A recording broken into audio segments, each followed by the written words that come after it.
guys, welcome back to my channel. It's me, Miley. If you're new here, please feel free to like, subscribe, and comment. I think I did that on the right spots. No, it's probably, subscribe is probably over here, right? Anyways, you know where the buttons are. Feel free to do that. Today, we're doing something a little different. If you can't tell by my shirt, I was recently a bride. I know, isn't that cool? Just a fun fact. I'm married. And with that bridal time for me came a global pandemic. I know, we're all jealous that I got to deal with that.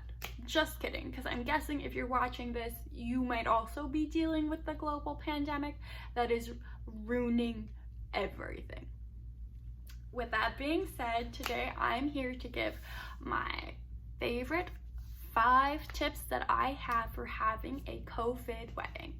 Of course, these are from me. I'm not an expert. I'm just a girl who's trying to get married in April, and you know, that's kind of when crap hit the fan and everything went woo! This is just my experience with my wedding and what we did instead. So before we really dive in, let me just give you a little bit of background. If you don't care about the background, I will put in the description the timestamp to jump ahead to where you want to watch. So we got engaged October 26, 2019 and decided to do a short engagement and get married April 18th, 2020. Sounded great. It was like, you know, kind of hard having a short engagement already. Everything was kind of falling into place. You're feeling really confident. And then the whole world imploded. At the time, I was living in Fargo. Sam was living down here in Minneapolis. We were long distance, planning a wedding, and now dealing with a crisis, and it made it really difficult. And that's when we started running into issues. At the time, the CDC recommendations were that we not have a gathering of more than 10 people. For us, that was basically impossible. Both of Sam's siblings live out of state and needed to fly in, and I have 4 siblings. They're all married and all have kids. My family is in the 20s, just between my parents, the kids, and my nieces and nephews. It was not going to happen how we dreamed. With all of that said, we basically tossed our entire wedding plan out the window. We had already known that we weren't going to do our big wedding celebration that we had planned, but we were planning on doing something that same day with our bridal party and our families and our really, really important friends, and just like doing something smaller but still having that wedding feel, more like the micro weddings that are going on now. But with that CDC recommendation coming out like a little bit before, it completely changed the plan again. We had to come up with something totally new, and basically that was Sam and I wanted to get married because I wasn't going to officially move in until we were married, even though I had started to move in. And so we wanted to get married ASAP. I didn't want to go through quarantine, wait a whole year to marry him, when by like the time we went on our first year anniversary trip, I thought he was going to propose because I was so sure I was going to marry him. I didn't want to wait another year. It didn't happen. We dated for over 2 years, but like, that's all, you know, in the past. With that said, here are my tips now that you have some background information. My first tip, and this played a huge role for us, is make sure you can get your marriage license.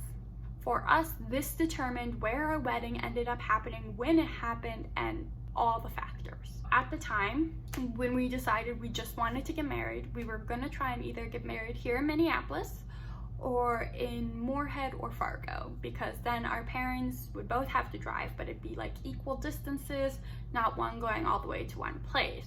Of course, if it was in Minneapolis, my parents would have to drive all the way here, but like, they're fine with that. That's when we hit the snag of Minnesota's stay-at-home order meant that all government buildings were closed. Yeah, every single office was closed. We could not get a marriage license anywhere in the state of Minnesota. We called Hennepin County, Minneapolis, like the counties along I-94 to Moorhead, which is Clay County. And not a single one was open. So we were like, okay, that means we cannot get married in Minnesota because you have to have, at least in Minnesota and North Dakota, the license that you get has to be for the state that you're getting married in. So we're like, okay, well, that's neat. So then we were like, well, we'll call Fargo and see if they can give us one. And they basically were like, if you haven't lived in Cass County or haven't been only in Cass County for the past 2 weeks, we can't let you in the building. We're like, oh, okay. And so then we started calling counties between Fargo and my hometown, and they were either closed or couldn't do it, which is how we ended up getting married on a Monday in my parents' living room. And at the time, our county courthouse was still open by appointments. We went in at like 10 o'clock in the morning, got our marriage license, got married at like 1 o'clock that afternoon, and drove all the way back to Minneapolis, which is about 7.5 hours, 6.5, 7 hours, all on our wedding day. So with all that rambling, just make sure you can get your marriage license, because without that, you're not legally married. And I guess you can have the ceremony, but what's the point without the marriage license? As a side note to that, I haven't looked into it now that things are open again, and I should do that, but at the time I was also not able to legally change my name because nothing was open. Tip 2, a streamed wedding can still be meaningful. It can still be meaningful. We did not stream it for the general public. I felt that that wasn't something that I just wanted anyone on my Facebook feed to watch. It ended up being a very intimate wedding. At one point we were all just like sitting down and our parents were just talking to us, which was really special because it got to be so intimate, but it wasn't something that everyone on my Facebook feed needed to watch. So we made a little Facebook group and added obviously like our siblings. I added my bridesmaids. Sam is like my groomsmen won't really care and they won't watch, so I didn't add them. Our grandparents, because none of our grandparents could come, but we still got to share those moments with them by streaming it, even if it wasn't how we wanted it to be.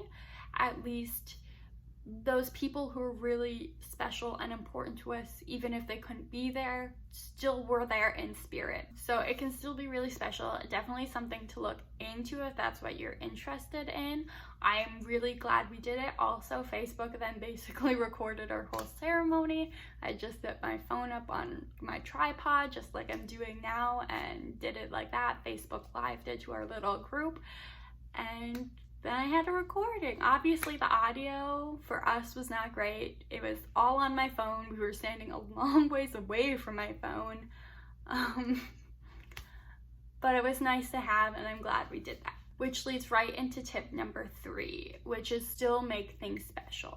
For our wedding, we had planned, the flowers, the photographer, and those things ended up not being able to happen because we had changed the day basically. But my parents surprised us with flowers from one of the local florists, and they have a friend who's a photographer in the area, and she came out and just took a couple candid pictures of us for the ceremony. And after, my siblings and grandparents who were able to, since my sister was at work, made a little tiny parade with their kids, and all had posters, and some were wearing their flower girl dresses. One of my nephews was wearing like a Spider-Man costume. And it was so great that we still had those moments, even though it wasn't what we planned. It was those moments that made it feel really special. And also, I made my own wedding cakes, and we had pictures with our dogs, and both my parents walked me down the aisle. It wasn't anything like what we had planned. Made it feel really, really special still. And that's important, because no matter how your day is turning out, no matter how many things you have to change, it's still the day you're marrying your person, so it should be special. And it's funny that this is my next tip because I just got like a tiny bit emotional, but you also get to feel however you want to feel. For me, that means I've had every emotion about our wedding day, about what didn't happen, what did happen. I felt relieved because, man, wedding expenses add up fast. That was my first feeling, and to just have a decision made, that was also just a big relief. But even now, last night, and it's been, like I said, almost 4 months since we got married, we were watching Izzy and Alex Karev get married on Grey's Anatomy, and both of us got a little emotional thinking about the wedding that we should have had. It's this weird mourning process because I'm so glad I'm married and that I get to live my life with my person, but wow, like my best friends, I didn't have a single picture with them in my wedding dress. My sister, who I got to sign her marriage certificate, didn't get to sign my marriage certificate. She hasn't actually even seen me in my wedding dress in person, only in pictures. Just little things like that where you remember, your grandparents, and it hurts because it's hard to have that whole day and whole picture in your head and then have it taken away, basically. So you get to feel however you want to feel. Don't try and ignore that feeling to make it easier for other people.